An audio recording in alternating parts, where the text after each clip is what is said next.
قارون حضرت موسیٰ کا قریبی رشتہ دار تھا.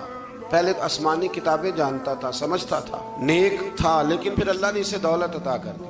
دولت سب کے لیے اچھی نہیں ہوتی، کچھ لوگ نہیں ہضم کر پاتے. ایک حدیث پاک ہے، نبی کریم علیہ السلام نے فرمایا اگر اللہ کچھ لوگوں کو دولت دے دے تو وہ سرکش ہو جائے.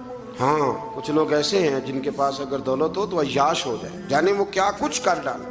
ہر ایک کے لیے اچھی نہیں ہوتی. قارون کو دولت مل گئی، اتنا بڑا خزانہ تھا اس کے پاس کہ قرآن کہتا ہے کہ ایک جماعت مل کے صرف خزانے کی چابیاں اٹھاتی تھی. یعنی یہ معاذ اللہ کوئی گپ نہیں، یہ قرآن مجید نے بیان فرمایا.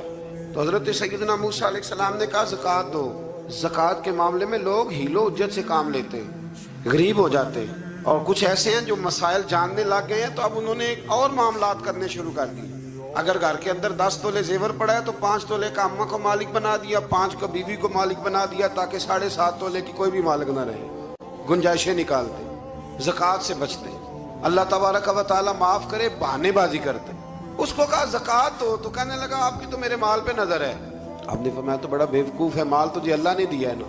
تو اللہ کے رستے میں تھے، یہ کام ذرا مشکل ہے.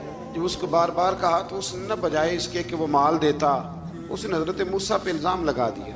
ایک عورت کو تیار کر کے لایا. یہ الزاموں والا کیس سنتے آ رہے ہیں آپ کہاں تک. حضرت یوسف پہ بھی لگا، جناب مریم پہ بھی لگا، حضرت سیدنا موسیٰ کلیم پہ بھی لگا، اور حضرت عیسیٰ پہ بھی. سارے ہوئے نا الزامات.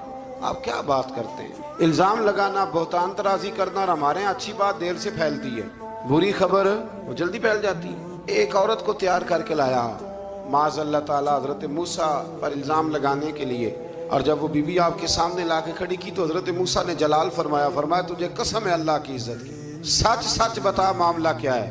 تو وہ خاتون کانپنے لگی، کہنے لگی میں موسیٰ کلیم کے سامنے کیسے کھڑی ہو سکتی، مجھے تو اس نے پیسے دے کے تیار کیا. یہ جب کہا تو حضرت موسیٰ علیہ السلام رونے لگے کہ تو سارا کچھ کرتا پر میری سفید چادر پہ داغ تو نہ لگانے کی کوشش کر. آپ رونے لگے. آپ یقین کریں لوگ تکلیف دیتے ہیں، بعضوں کا ایسی بات کرتے ہیں جس کا کوئی وجود نہیں ہوتا، اور آپ کو نہ کردہ گناہ کی سوال کا جواب دینا پڑ جائے کتنی مشکل ہوتی ہے. یعنی جو کام آپ نے کیا نہیں، اگر اس کا آپ سے سوال پوچھا جائے تو کتنا مشکل اور کٹھن مرحلہ ہوتا ہے. تو یہ کچھ لوگ کر دیتے ہیں لیکن وہ سمجھتے نہیں. کہتے ہیں آپ حوصلہ کریں، آپ درویش ہیں. حضرت موسیٰ سے بڑا درویش کون ہوگا؟ کلیم تھے نا اللہ کے، بڑا جگرا ہے نا. لیکن رو پڑے، کہنے لگے تجھے ایسا نہیں کرنا چاہیے تھا. کہنے لگے اللہ اب اسے سزا دے. تو رب کریم نے اس کے سارے ساز و سامان سمیت اسے زمین میں دھنسا دیا. وہ زمین میں غرق ہو گیا اپنے خزانے سمیت.